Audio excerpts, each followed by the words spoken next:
Awesome. Thank you for the introduction. So we've got quite a crowd, fully packed room, standing room only. I think what we'll do is we'll go out the slides and we'll just do some stand-up and some crowd work. How about that? Okay, to start off, no, I'm just joking. So my name is Zach. I'm the founder and the CEO of Mintable. Today we're going to be talking about NFTs within XR, within AR and VR, and specifically utility NFTs. You guys all know what NFTs are. NFTs obviously are these images of monkeys that are going for $500,000, and you know the bubbles popped. It's 99% down from the top. They're not worth $500,000 anymore. Those are not what I'm talking about today. Today I'm talking about utility NFTs. These are NFTs that you interact with. These are NFTs that are applicable to XR, and this is what the future of NFTs looks like, opposed to what we've seen in the past. Sorry, moving on to my next slide. So, at one level, just at a very high level, you have XR, which has all these amazing benefits. You're able to merge digital and virtual. Physical and digital. You're able to have immersive experiences. You're able to provide capabilities that you can't provide elsewhere. But what you don't have is you don't have transparency. You don't have user-controlled information, data, or items. And you don't really have the security that you would need if you're doing something complicated, complex, or something for an enterprise level. Before I kind of talk about some of these challenges, I want to just go and talk about my company, Mintology, really quickly, and then I'll go back. Mintology is the B2B arm of Mintable. Mintable, we started back in 2018. And I'll talk a little bit about why you should listen to me in relation to this. But we have two arms, which is Mintable and Mintology. Mintology is our B2B arm. This allows for businesses to utilize NFTs in ways that have never been seen before. It's essentially a list of APIs. So whether you have a mobile app, whether you have a smart lock, or whether you have a metaverse gaming experience, any application, you're able to use NFTs into that. Those NFTs, and this is what I want you to think about throughout this talk, is NFTs that are permanent on the blockchain. They're immutable but can be updatable, so you can update them. And they do not have to be transacted or have any financial value. So if you think about NFT with no financial value, it's immutable records, and it is not tradable. What comes to your mind? I'm thinking something like service records for a car. What about for a piece of equipment that you have to provide servicing on? And you need to have a service record that's transparent, that's traceable, that is accountable. Thinking of insurance premiums for factory equipment, right? But before I get into all this, look, why me? What is it about me? And I appreciate the introduction. It was a great introduction. Just very quickly on me, I'm a U.S. Army veteran. I got into crypto in 2011, 2012. I became a full-time smart contract developer in 2015, 2016. I made Mintable in 2018. In 2017, NFTs came around. I fell in love with NFTs in 2017, and since then, that's all I've done is NFTs. I've innovated. I made the official standard for handling royalties with NFTs, and then we have proprietary technology that we're the only company on the planet that has that lets you mint an NFT without needing crypto. And we'll talk about this later, but what this means is every person in this room and every person in this conference, if they have an email address, I can give them an NFT on Ethereum. They don't ever have to pay any gas fees. They don't ever need to have a wallet. They don't ever need to download an app. They don't ever need to have any crypto.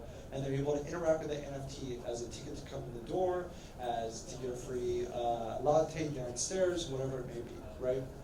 So some of the challenges that XR faces currently across the ranges of applications that we have is things related to, obviously these are salacious headlines, but you have data privacy concerns, real concerns, right? Whether it's the face tracking, the biometrics, whether it is the avatar information, whether it is for remote working and employee details, you need to be able, or even service records like I mentioned before, or supply chain management, you need to be able to have information that's sensitive and secure. You can't have a situation like British Airways, where British Airways got hacked. Everyone got all of their rewards points stolen from their accounts because it was a database breach. So all of their reward points are gone.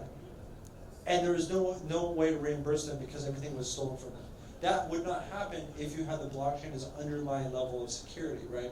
And so that is one area that blockchain is built for by design, which is that security element, right? So whether we're talking avatars, whether we're talking employment, tracking software, whether we're talking supply chain, you have a verifiable either identity, a verifiable data set, and it could be encrypted or it could not be encrypted. It's up to you, right? So you have all these options. I can take my passport and turn my passport into a digital NFT and have it fully encrypted because, of course, this is public, right? And I don't want you to see my passport information. I'm sorry, no offense to you, but I don't want anyone to, unless you're an immigration officer, right? And so, how can you do that? Well, you can do that through the tools that we provide with our company and through NFTs. And if you think about that, you're never going to trade your passport.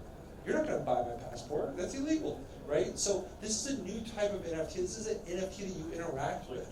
And so now if we think about it from an XR standpoint, what could that digital passport be used for within your own XR applications, within your own AR or VR integrations or whatever you're doing, right? So whether you're, and I'll give some examples later.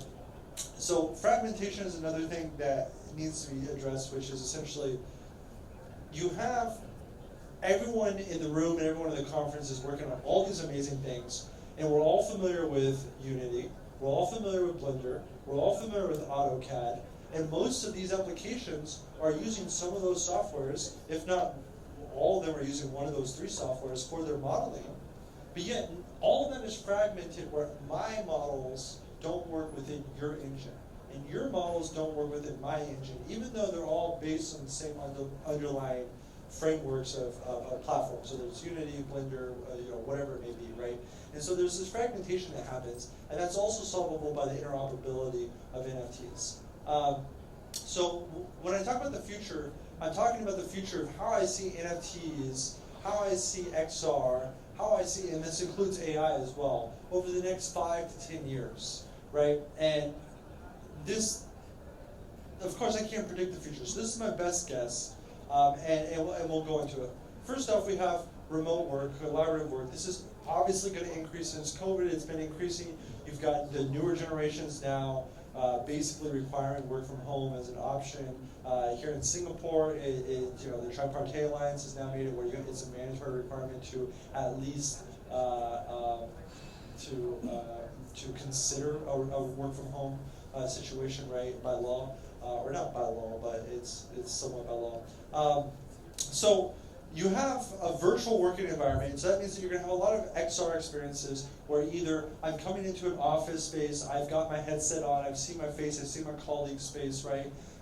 That employment access, whether it's to log in to, in this case right now it's a Zoom, but in the future if it's going to be a virtual meeting world or a virtual office, all of that can be logged on NFT for my employment card. It can say the level of access, it can say whether or not I've come into work on time, whether or not I've clocked in, whether or not I've gone on break.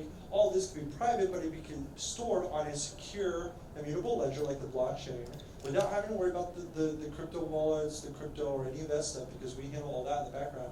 And so for you, you get the benefit of all these, the previous benefits like interoperability, security, and I mean the countless other benefits that you can think of if you're building an employment application and you want to tie the NFTs into it in a VR experience. But you get all of that, and it's really simple to tie in. So the users never leave your platform.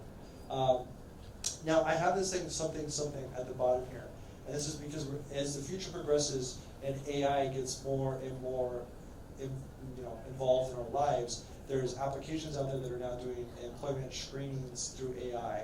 And so depending on how the crowd's perception of AI is either AI something is amazing, or AI something we're all doomed. So that's why I have something because I can't predict how AI is going to work for collaborative working environments and agents. And I'll talk a little bit more about this at another slide about agents as well.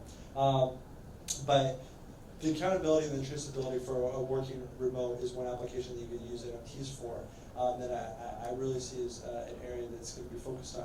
Another area is education and training. We've seen massive investments into training and education through XR, whether it's fully immersive or whether it's through AR. And so as training becomes more virtual, as we get to an experience where I can work from home, put on my headset, and I can log in to my workstation and do what I need to do, there are applications there where an NFT makes sense. And so, if you think from a university standpoint, we have a university we work with, their textbooks are all NFTs. So a student can get a textbook as an NFT. There's a special application the university built to view it, so they don't, like, obviously can't download the PDF and the textbook. And then when they're done with the course, they can give it to the next student, and the next student can buy it from them, so they get their money back. Now, if you take that a step further, you can also have micro diplomas or achievements or mini certificates issued through these training environments. So if I spend 10 hours on a flight simulator, from a Boeing flight simulator, right, that would then be able to integrate into my flight logs, and I can have an NFT that is now verifiable in a public ledger, right? Again, that's not a transactable, that's not a financial instrument, that's not something that I'm going to be trading or speculating on, that's something I'm going to be interacting with, checking, using some central authority or some other authority to verify the data set, right? And this is where the benefits of NFTs come in.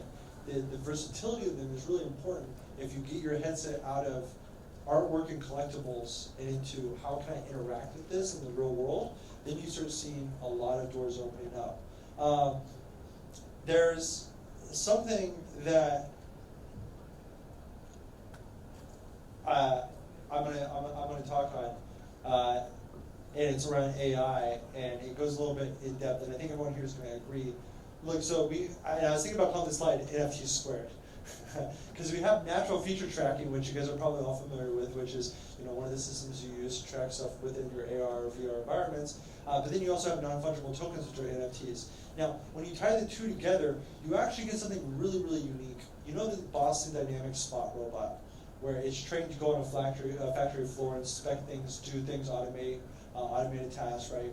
Imagine that robot going to a big piece of equipment, $1 million piece of equipment, that has it's got natural feature tracking tied into the VR image. The robot's able to see AR presented into the visual field, right? So it can match this, and it knows, okay, this is the machine I need to service, this is what I need to do. I can check all the information on the machine. Okay, green, everything's working fine, no warnings, no nothing, and then I can immediately update the service logs as an NFT.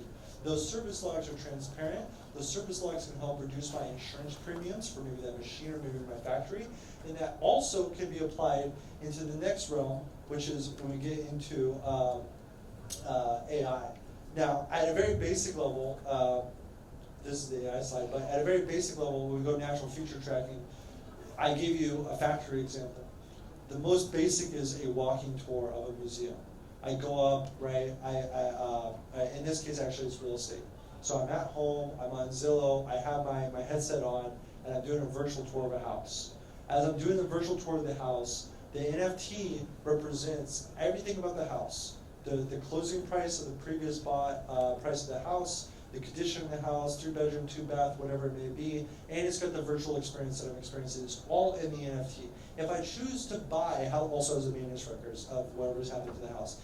If I choose to buy that house, that NFT can be updated, and then the next realtor can use that NFT. So you have this reputation of realtors, maintenance, the logging, you have the price history, you have a provenance of real estate experience, and this is something that I'm able to go from home and take a virtual tour of the house, and I know that I'm seeing this house, and the NFT, again, it's not something that I'm buying, the NFT is used as a representation. Say, this one property's NFT is this. This is tied to, this is the information of the realtor update, this is all tied to it, and then the next time it's listed for sale, they can use that the same information as interoperable, right? And so this is a very simple and easy example. The other one that makes a lot more sense is also a walking tour, and I'll talk about a use case that we've done before with that. But when you start talking about AI, we have Tesla Optimus, we have Boston Dynamics, and then we have, there's another one, I'm forgetting the name right now, but it's like a humanoid robot. It's like Tesla's Optimus robot. And then there's countless Chinese companies that are making humanoid robots. We're going to have a robot labor force. Here in Singapore, you have Grab. People are going to go pick up stuff with, right now as a driver. soon that's going to be a robot. And how is that going to be operated? We've already seen MIT doing performances showing with low latency, you put on a VR headset, and you can completely control the robot remotely, and it's across the planet, or across, in this case it was from Boston to LA, right? So it was across the country. So you'll be able to control this in real time with millisecond latency. So imagine now a scenario where you have robots for rent, just like you have bikes for rent in London, scooters for rent, things like this, or you have tasks that are performed by remote workers in a factory. This speeds up onboarding time, and the ways that you can tie this into NFTs is boundless. Because the thing is robots have to have, one, a currency to interact with. If they're going to go pay for something, they're going to need to pay for something digitally, right? And if you're thinking, well, MasterCard or Visa, JP Morgan, Chase, DBS, they're never going to allow crypto. They all are. They've got CBDC programs, so digital currencies that they're working on. They've got payment rails set up. We're partnered with MasterCard, in fact, to help them with some of the stuff that they're doing. So this is coming in the coming years. And so another element is they need to be able to have digital ownership. Right now they've got the ability to operate in the physical world, and they've got the ability to digital payments with crypto. The next is to have digital ownership through NFTs, right? So that's another area that I can't predict too much with certainty because of how evolving and how quickly evolving this space is. But imagine robots walking around that are controlled by humans. Maybe in Bangladesh, you have a call center of people with headsets that are operating in an Amazon warehouse, in some country in Europe, right? And they're all robots wearing headsets, and they're around the clock. Or they're filling in for a position for someone that called in sick, right, remotely. There's a ton of ways that NFTs can be applied here, and it's just something I want you guys to start thinking about. So I already talked about some of the services and stuff that we provide. Everything is through an API. It makes it really simple. You have a really nice, easy dashboard. We have a redeemables application so that it ties into your CRM, ties into your point of sale terminal if you're like a coffee shop. So I can give every person here an NFT, gives you a free coffee. You go downstairs at their point of sale terminal. You can just scan the QR code on your phone, on their mobile app, or however you want to access it. It's up to the brand to choose. We don't require you to use our platform. And then you get your free coffee, and it's logged into their system. It's seamless. You don't need to have a wallet. You don't need to download an app, and you don't need to have crypto, right? We do this through gasless minting, which is our claim to fame. We're the only company that has this.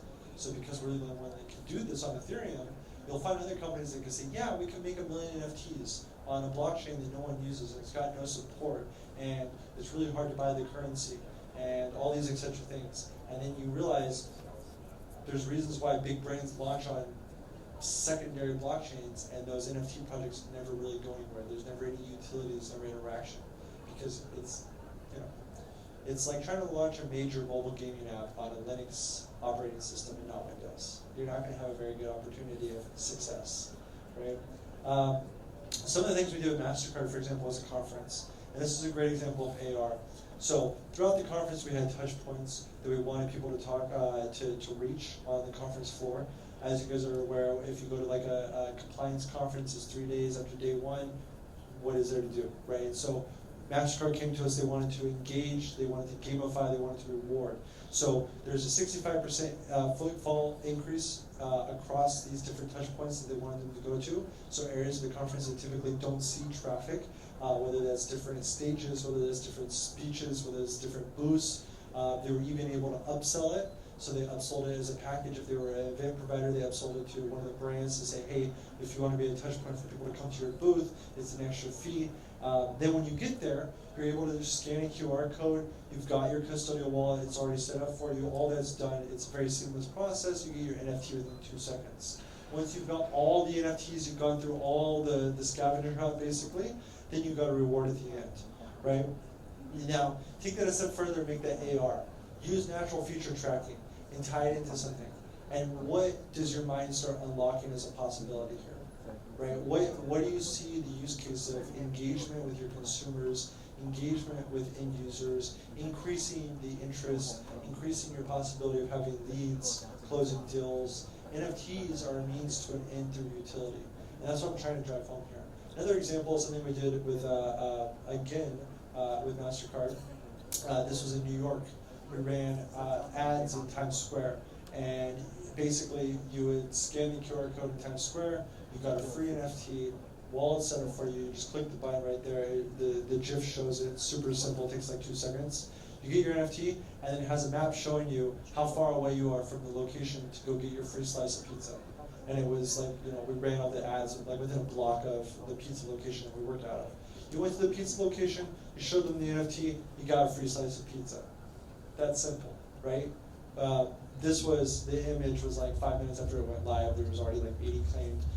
It was highly successful, it did really well. MasterCard was very happy with it. This was live all over New York for one event. But again, if you take this and put this into an AR experience or a VR experience, and then tie it to the real world, now do you start seeing some wheels turning in your head of applications that you can use internally within your systems, different ways that NFTs might be utilized within the future of XR and in different applications. So this text is too small for me to see on this screen. I basically have already talked about this. The main point here is we're like AWS. Okay, Netflix is hosted on AWS, but does anyone here know that? Probably not, because they don't have to tell you. And we're the same way. So when MasterCard does something with us, it doesn't say powered by Mintable, or it doesn't make you go to Mintable, it doesn't make you log into Mintable, it doesn't make you download a Mintable app. So everything stays within your own ecosystem. That's how we operate. It's frictionless. And it's frictionless for your user, right? So, and that's the only point that I want to put on there. We have the mom test. My mom, construction worker from California, can barely use Facebook. You know who I'm talking about? I called her up when I made Mintable. I said, Mom, go make an NFT on my website using the blockchain. This is back in like 2018, 2019. She goes, I have no idea what you're talking about. I don't know what to do. So we came with the mom test. I said, if my mom can't do it, then it's not simple enough. It's not going to be mass adopted. So that's everything we have is the mom test. We make everything super simple so that my mom can do it. I don't have time to go through the problems that we solve with our APIs. We've already kind of talked about this in general of NFTs, XR, and kind of the use cases of what you can use our technology for. Our pricing model is really, really flexible, and it's really affordable as well. Right now, we're basically giving away $8,000 for free. It comes out to like thousands and thousands of wallets, and thousands of NFTs for free. Just sign up on the website, try it out. All you gotta do is give us like a 5-minute Google form feedback, and that's it, in exchange for the $8,000 worth of free credits. And you can play around with it, and it's super easy to integrate. So all your developers will absolutely love our documentation. It's really good. With that, if you have any questions, happy to take any. No? Time for some roasting? Stand up? No? Okay. Well, thank you so much, guys. If you have any questions, feel free to reach out to Alan at Mintable.com or Zach at Mintable.com. And yeah, we'll be around. Thank you.